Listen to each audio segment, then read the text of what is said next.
Ale Franto. Ahoj. Já jsem zapomněl to tvojí přezdívku. Dony. Ahoj Dony. Čau. Takže já vás tady zdravím. Franta mě poctil příležitostí, že můžu navštívit a podívat se do toho krásné dílničky a vlastně natočit jsem tady takový krátký interview, rozhovor a podívat se i nějaký proces výroby, jak vznikají krásné kousky středověkého nábytku, který si u něj lidi celkem často a velmi rádi objednávají a jsou s tom velmi spokojení. Proto jsem tady vlastně konec konců i já. Takže Franto, jak dlouho to vlastně děláš a co tě k tomu přivedlo? Dělám to od roku 2014, takže nějakých 9 let, to si dobře počítám.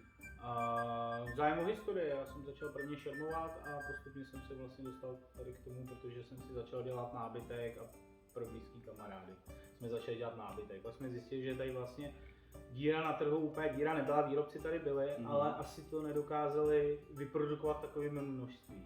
Já jsem to začal dělat naplno, jakože jsem se tím začal živit, nabral jsem nějaký lidi, koupil mašiny a začali jsme to dělat většinou.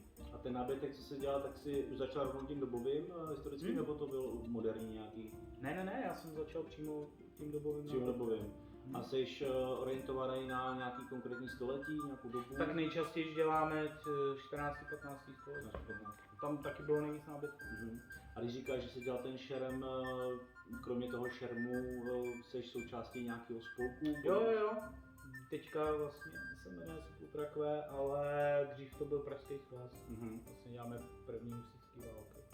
Já pak ještě ze Slanskou do toho druhý husitský války. A jak tam vystupuješ, jakou tam máš roli? Já jsem hejtman města. Tak to je má role. Ještě mám Takže honosně sedíš na svém nábytku. No, jako mám samozřejmě svoje křeslo, který tradičně nevozím. Takže. A to je taky něco vlastně podobného, to je sedíme tady teď, a nebo je to něco vysokého? To je zahnutý křeslo. Jo, takže to už je pozdější, to už je druhá půlka 15, jestli se napadne? No na první půlku 15. Jo. Mám tam vlastně vyřezanou slanskou hvězdu. A kdyby někdo teda tě chtěl vidět, ne, takhle dílně a to, co vyrábíš a kdyby tě chtěl někdo vidět na těch akcích, tak jak často bývají a kde to bývá? A ty akce toho Pražského svazu? Bývá vůbec něco, taková přestávka, že jo? No jasně no, tak jako primárně konstruujeme ty husitské bitvy, takže jezdíme Sudomír, Lipany, Nekníř, Hořice, teďka jsme začali dělat vlastně s tím projektem Trosno, takže děláme setkání na Trosnovo husitský, tam jsem vlastně dělal nábytek na ten elektroskanzen. A na Grunwald jezdíme a tak dále. Je to zajímavý. Teď, když jsi řekl vlastně ten Trosno, tak mě samozřejmě napadlo celkem teď hodně aktuální téma. Asi víš, na co teď narazím. Budeme trošku při zemi, protože je mi jasný, že reenaktéři nebo ty, co se snaží nějakým způsobem žít tou historií, tak na to mají svůj samozřejmě vyhraněný názor, ale nějakým způsobem ty nebo tvůj svaz byl konzultován nebo komunikoval v souvislosti s novým filmem Petra Jakla a Jan Žižka? Kdysi se motali po bitvách jejich náboráři a my jsme se tam jako tak ze strany přihlašovali, nebo jako čekali jsme, že z toho třeba něco bude, že to někdo veme pořádně, že si tam třeba vezmeme i naše věci, které jsme vlastně si vytvářeli, doufám si říct, že to daleko reálnější za mě teďka. Ale měli taky zvláštní požadavky, samozřejmě, aby jsme si nechali narůst, že potřebují vlasatý, fousatý ty, takže taková ta obecná představa o tom středověku, tak jsme to jako...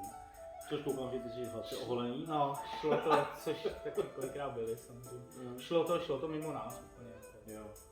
A to už je ale dlouho, to už je, já nevím, třeba 15, 16, nevím. Ale chodili po bitvách a dělali nábory do komparzu. Ale tam je to v tom, že vlastně vypasujete věci od nějakého dodavatele jejich prostě. Takže nemožnost si vlastně vzít to, co máme my, což by to poměrně zlevnilo ten film a bylo by to teda daleko dobovější. Takže to jsme jakoby prakticky úplně vypustili celou tady tu. Já jsem se právě všiml, protože samozřejmě ta komunita je sobě blízká na těch sociálních sítích, takže Pražský svaz, doba Karlova, jo, vůbec vlastně nevím, jestli někdo konzultoval nebo to, ale minimálně vím, že ty lidi nebyli nějak způsobem poptáni, jako aby nějak se účastnili v filmu, což je škoda, protože pravdě to bylo za úplně jiný podmínky. Ale tam v těch filmech jsou jiný smlouvy s různými lidmi a tak dále. Dobrý, a to jsme trošku odbočili, takovou zajímavost, protože jsem součást Českého svazu v City a teď je vlastně to aktuální téma. Každopádně zpátky teda k nábytku, takže víme, jak jsi se k tomu dostal, děláš tu poměrně teda cirka 9 let, plus minus. Evidentně tě to ještě baví, takže to nějakou dobu dělat budeš. Co vlastně tady vytváříš? Co tady vytvářím v rámci druhů toho nábytku? Mm-hmm. Truhličky, křesla, stoly, lavice, postele, ratiště na tyčové zbraně. Co ještě vytváříme?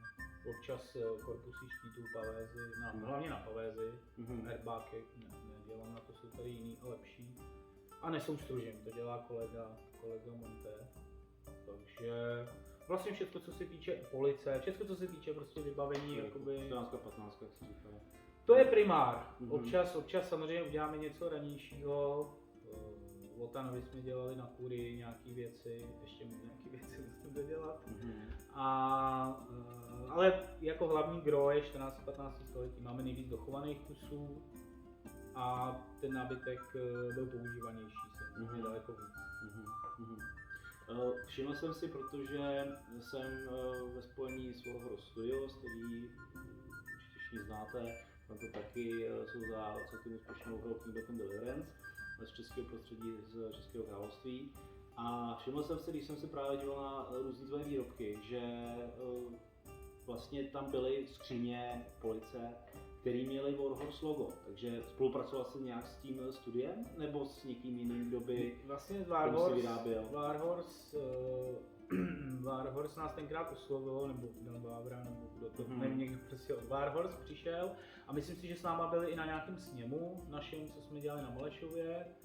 Fotili si nás, já nevím, při šermování, různý, jako pořád se kolem nás motali.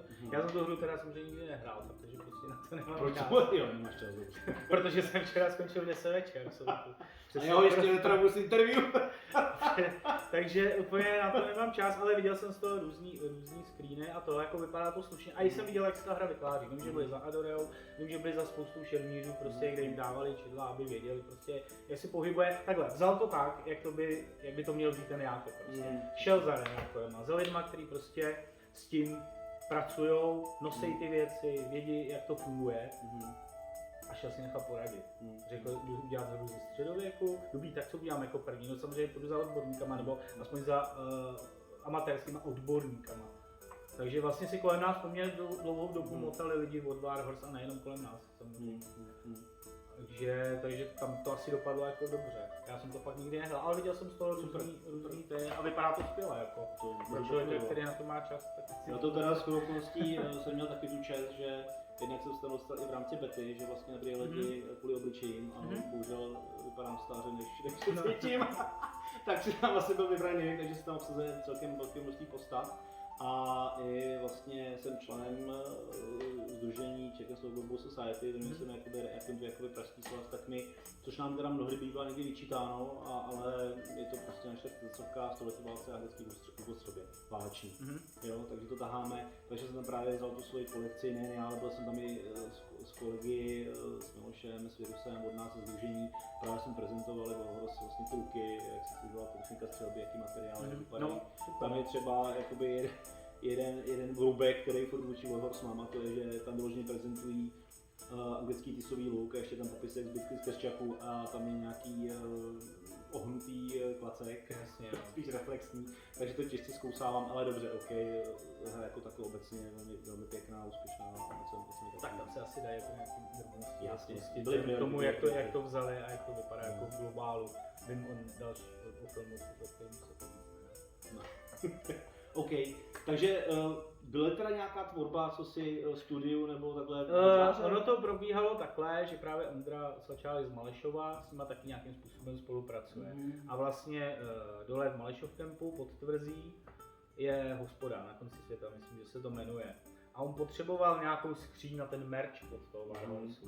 Takže prostě mě oslovil ještě během covidu, protože jsem vnímal, že nemám práci, protože se všichni lekli a všechno skrečli, tak jsem zabrečel a najednou jsem té práce měl zase moc.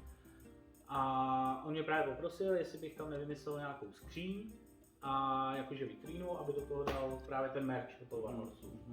Takže jsme vymysleli vlastně takovouhle skříň a nahoru jsme akorát vlastně dali to logo toho Warhorse.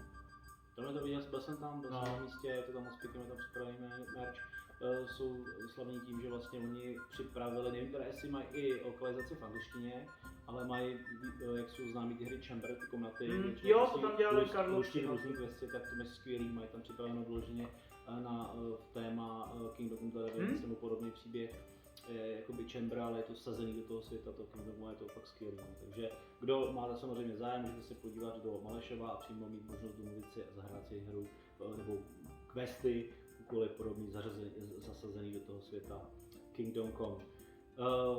OK, Fando, co by mě ještě zajímalo?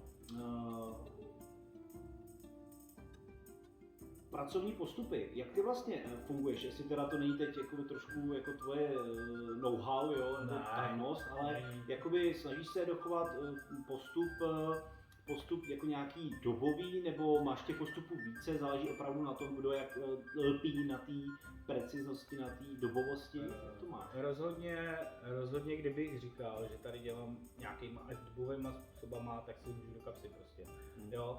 Tohle to patří, kromě třeba Kocoura, který dělá gotický nábytek, který dělá vloží na výstavy a tak dále.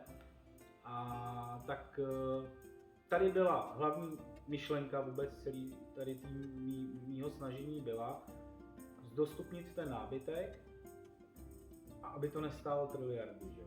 Takže, což teďka stejně bude stát, protože se v tom prostě topím.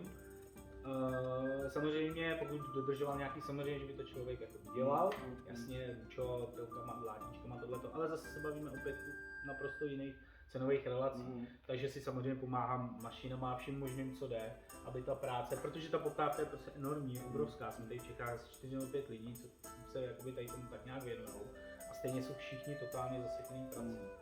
Takže jako rozhodně si tady nebudu pížlat prostě s jedním křeslem 3 dny a stejně ten člověk za to těch 20-25 tisíc nedostane. Jo, takže tady o to jde a prostě ta poptávka je veliká, no tak byl bych hloupej, kdybych hledal. Takhle, můžete si koupit kroužkovku od Bobra a bude stát asi, nevím, teďka třeba 60-70 tisíc. Což si tady nikdo nemůže, ne každý si může dovolit, nebo pár lidí, kteří mají. Ale nebo si můžete koupit prostě Indii za 9 a budete to mít prostě, když to jako takhle řeknu. Takže, ale taky už jako kolikrát jdu po akci a říkám, že jsem to pravil, protože zase každý sedí na křesle, že? Což jako taky nebylo, ale to jsou prostě ústupky tomu dobovému travelingu. Když pojedete v Česku na různý akce, možná nejenom v Česku, tomu se ještě dostaneme, tak jako hodně dáte vidět. No, nejenom můj nábytek samozřejmě, ale jeho tam dost. Takže vlastně jsem zjistil, že jsem to provedl, taky proto to jde teďka nahoru ty ceny a zatím se tady nehodlám prostě úplně pracovat k smrti. A to křeslo taky neměl každý, že jo, a jak říkám, je to takový ten ústupek k tomu pohodlí, protože prostě jedete na víkend trampovat, akorát si vezmete domů. Takže a potřebujete jako nějaký pohodlí, protože si lidi koupou postele, křesílka, jo, ono se na tom prostě sedí nakonec. Super. Mě teď napadla jedna myšlenka, já zkuším na chvilku, nejsem zpátky. Já jsem tu čest, mám tady backerský svod, samozřejmě, patří mezi backery a poprosil jsem tady Frantu právě, aby mi vytvořil dobovou plochu, v podstatě ale dělá pouze to dřevěné jádro, pak ještě budeme řešit s někým jiným kůži a zdobení, nicméně je to tady, takže to tady Frantovi na chvíli nechávám a samozřejmě bude vyrábět plochu. Plochu může dělat více do způsoby, my se pak domluvíme, ale kdybyste někdo měl samozřejmě zájem, umí udělat i dobově dlabanou, není problém. Tak, OK, chtěl jsem se potom ještě zeptat Frando na jednu věc, zahraničí. Kolik vás tady v Česku je, kdo dělá vlastně ten dobový nábytek a případně jestli se ti daří nějakým způsobem, nebo máš vůbec zájem expandovat, protože vím, že na těch různých akcích je tam hodně cizinců, Německo, Rakousko, Polsko a tak dále, Slovensko, takže ty vlastně stejně, to PR tam je stejně, jakoby ty lidi se ptají, vidí to, takže jakoby máš nějakou snahu, nebo podařilo se ti prodáváš i do zahraničí? Asi takhle. V Čechách tady vím asi o 3-4 dalších lidech, co to dělají. Šikovný je Sedláček od Karlovců, Monté, že jo, ten už to dělá taky dlouho. Vlastně to byl jeden z lidí, který mě motivoval k tomu, abych to začal dělat. Kocour, že jo, ten dělá ty, to už to taky dělá hodně dlouho gotický nábytek. A pak a pak spousta lidí si to dokáže udělat nebo to zadá jiným průváží, že jo, ta poptávka je opravdu enormní. Co se týče zahraničí, teďka minulý týden mi volal nějaký Švéd, že letí do Prahy na víkend a jestli nemám 2 křesla. Že si jdeme do letadla, jestli je prodat. Jo, kolik to váží? Říkám do 10 kg jedno, bodový. On říká, já jsem 2, já mám limit 23 kg do letadla. A příště přijedem autem pro víc ze Švédska. Jo, občas se posílali jsme do Německa. 40% zákazníků jsou Slováci. Ale že se to těm vyplatí, možná to oni tam nemají výrobce. Vůbec můžou objednat od Venty, že jo, z Polska, ale ten taky, pokud já si myslím, že on to dělá sám a taky si asi ty kšefty vybírá, protože dělá nádherný vyřezávaný věci. Můžou si samozřejmě objednat od jiných výrobců, ale každý ten výrobce, takhle, jde o to, že já jsem teďka, když jsem byl na Grunwaldu, tak tam taky mají nějaký svoje výrobce, tohleto, ale když já tam příští rok asi půjdu prodávat, když si něco stihnu udělat na sklad, ale když to tam přivezete někam 900 km někam ke Gdaňsku, těm Polákům, tak oni budou mít něco, co se v Polsku normálně standardně neprodává. Jo, budou mít zase nějaký originál, což lidi mají rádi, já se chci dostat do toho, zatím teda si kam ty skladovky, že jo. Ale chci si pak dělat jakoby jednotlivý kusy, podle nějakých originálů, to mi teďka umožnil nedávno kamarád velitel švýcarský pěchoty Ratenšvanců, aby to byl originální kus prostě. Takže to zahraničí, no, nějakým dánům jsme prodávali, jako oni píšou, ale třeba když mi volá paní z Malty prostě, tak by ta doprava stála 2x tolik jak ten výrobek. Jo, tebe přišla paní z Malty. Tak na Maltě máš taky, asi maltéský. To samozřejmě vím, ale... My jsme na tenkrát měli na nějakou akci, nebo lidi od nás. Kde? Na Maltu. Na Maltě jste měli akci? No měli tam jet, ono to pak padlo kvůli covidu. Vím, že se to nějak řešilo, že ještě teďka nějak vraceli za letenky. Úžasný.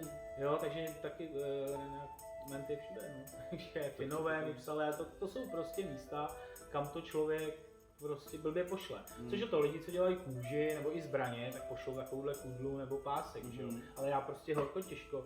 Což je to, poslat to jde, ale prostě stojí to raketu. Američani mi psali, říkám, hele kámo, to jako špatný, no. To si myslím dokonce viděli, jsem se prohlížel tvoje mimochodem Frantama a jsem se člověk tam dostal nakonec, abyste ho chtěli kontaktovat Facebookové stránky.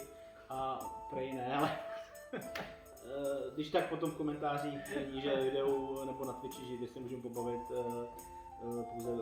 pouze vážní zájemci, aby ho neubili, ale je pravda, že nejen dobu karnevalu, nebo ne pražský svém, ale... Supotra Q, jestli zjistí, že se tady říkal pražský svaz, tak mě moji kolegové ubijou. Už jsme se přejmenovali. Jak jsme se přejmenovali, tak si to napravíme. Supotra Q. Pardon? Supotra Q. Supotra Q. To bojí, že jo? Jo, takže omlouváme se. No, Supotra Q. Je to složité. Ale já za to nemůžu. No ne. To tady vymíte na Frantovi. To je naprosto, to se nemůžeš, musíš dát na dubový trámy na dveře, aby se sem nedobili.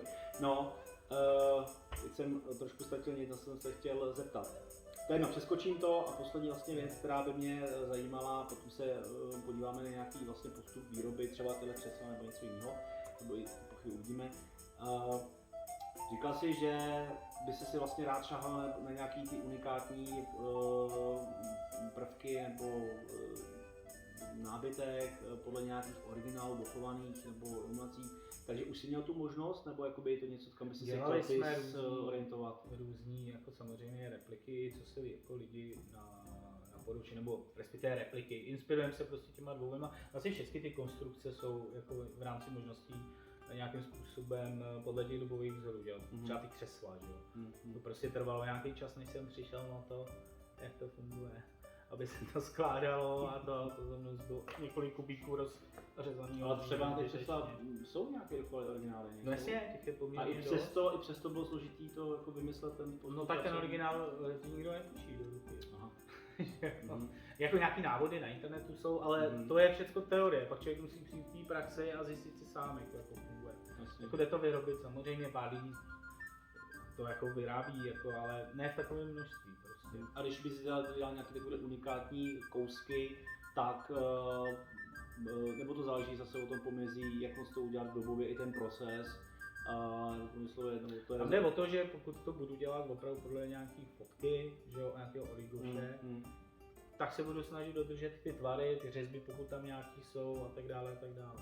Jo, tam jako není moc co jiného vymýšlet, protože člověk se k tomu nedostane, to je prostě rozházený po všech muzeích, něco je v Metropolitním muzeu, že jo, ve státech, tak kvůli tomu tam nepoletím. Abych prostě to viděl zblízka, to vidím na té fotce, zbytek jako se dá jako odvodit. A toho nábytku je poměrně jako velký kvantum. Blbý je, že se do toho míchá nábytek, který vznikl prostě v 19. století. Protože třeba je to úplný Karlštejn. Když jsme toho dřeva nábytku, nenapadlo tě někde zkoušel třeba luky? Ne, vůbec. Takže spíš takový statický nábytek, ne funkční ve smyslu třeba právě ty luky nebo kušen, takovýhle záležitosti. No, na kuši jsme dělali nějaký sochy, ale takhle, tady jde problém, to je třeba problém, který já mám s kováním. Mám jedinýho šikovného dodavatele, ale ten to zase dělá po práci, takže prostě to nedokáže v takovémhle kvantu. Takže na kuši zase potřebuješ další 3-4 lidi, kteří ti na to dodají další komponenty. A já potřebuji pracovat a ne celý den schánět prostě tamhle, proč to není a tamhle toho schánět a dávat to dokupy jako a proč, jo. Hlavně kušelky tady jsou, výrobci kuší luků tady dělá taky dost lidí, tak proč to budu dělat? Stejně jako Monte dělá výborný soustružený věci, tak proč já se mu do toho budu montírovat jako on sebou, jo. Takže on dokáže prostě našovat triliardu super misek. Za chvíli má na to výborný soustruh, prostě všechno, tak proč já mu budu jako líst do zelí. Já vím, že nikdy to nebudu mít tak dobrý jako on to dělá asi 3000 let už, takže jako... Jasně, a potom, když potom se specializuješ na to jednu věc, tak potom ta věc je, že kvalitní. No jasně, máš to promítnutý do toho. Jo, takže jako já jsem ochotný samozřejmě dělat ratiště, což mi teda neuvěřitelně otravuje, protože jsem řekl, že umím kulatý, pak jsem řekl, že umím kolonický, jo, tak jak by měli být, tak se s tím můžeme pracovat. No. Tak přišli kluci z Hradeckého dvora nejen od toho a teď jsem 20 a 25, tyba, a pak mi děláš něco. Pak jsem řekl, že umím lance, že jo, na koně, tak jsme vyvíjeli tady lance. Taky nesmysl, že já prostě nemlčím, tyba. Tak jo, tak já tě zastavím a ty chodí další objednávky. Tak, je Franto něco, co by si mě nebo tady divákům ještě rád zmínil, co by bys se chtěl buď to pochlubit, nebo něco představit, nebo nějaký takovýhle záležitost třeba někde nezaznělo a byl bys rád, aby to někde zaznělo, nebo by se to vědělo, jak týkající se tvých tvorby a tak dále, napadá ti něco? Jo, no, když řeknu, že to bude za měsíc, tak to je za 6. Tak si prosím počítejte a omlouvám se všem, kteří čekají třeba už rok. Sorry, Votane. Tak, omlouvám se, pane Furka. A to je to omluvu. Dobrý, tak jo. Takže Franto, já ti moc děkuju vám moc za slednutí tohle krátkého, no nakonec to myslím, že dopadlo dobře, interview a ještě bude víc a teď se zkusíme tady s Frantou bude ještě chvilku otravovat, zkusíme se tady projít nějaký ty pracovní postupy, co bude ochoten sdělit, jak třeba vyrábí tyhle úžasný křesla z materiálu dubu, buku, olše, nevím, ještě borovice, různých dalších, jasán, ty myslí dřevo a ne, že jako souhlasí. Krásný tady ty budete truhličky. Takže to bude další videjko, takže pro tuhle chvíli se s vámi loučíme. Díky moc Franto a děkuji. Veřejně do videa to říkat nebudeme, a kdybyste ho chtěli kontaktovat, tak se můžete ještě jako vrátit na mě a já ho napráším. Mějte se, ahoj.